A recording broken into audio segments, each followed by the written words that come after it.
أعوذ بالله من الشيطان الرجيم. بسم الله الرحمن الرحيم. عم يتساءلون عن النبأ العظيم الذي هم فيه مختلفون كلا سيعلمون ثم كلا سيعلمون. ألم نجعل الأرض مهادا والجبال أوتادا وخلقناكم أزواجا وجعلنا نومكم سباتا وجعلنا الليل لباسا وجعلنا النهار معاشا وبنينا فوقكم سبعا شدادا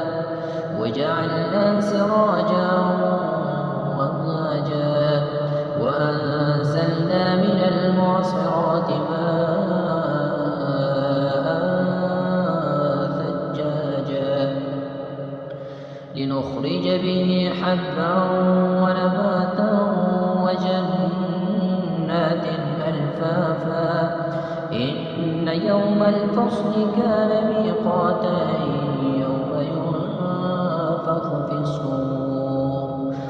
يوم ينفخ في الصور فتأتون أفواجا وفتحت السماء فكانت أبوابا وسيرت الجبال فكانت سرابا إن جهنم كانت مرصادا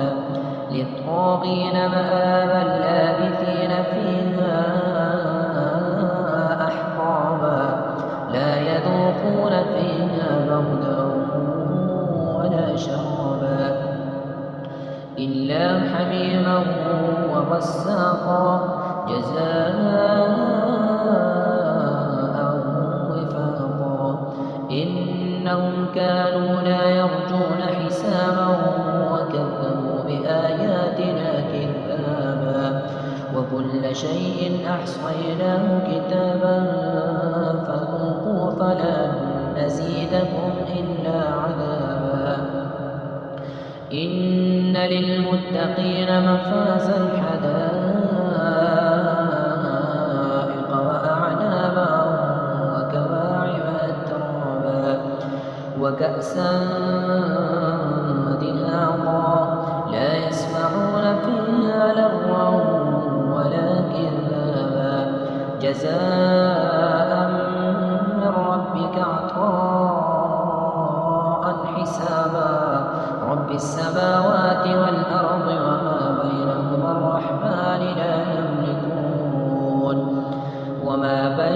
الرحمن لا يملكون منه خطابا يوم يقوم الروح والملائكة صفا لا يتكلمون يوم يقوم الروح والملائكة صفا لا يتكلمون إلا من أذن له الرحمن وقال صوابا ذلك اليوم الحق فمن شاء اتخذ إلى ربه مآبا إنا أنذرناكم عذابا قريبا يوم ينظر المرء ما قدمت يداه ويقول الكافر يا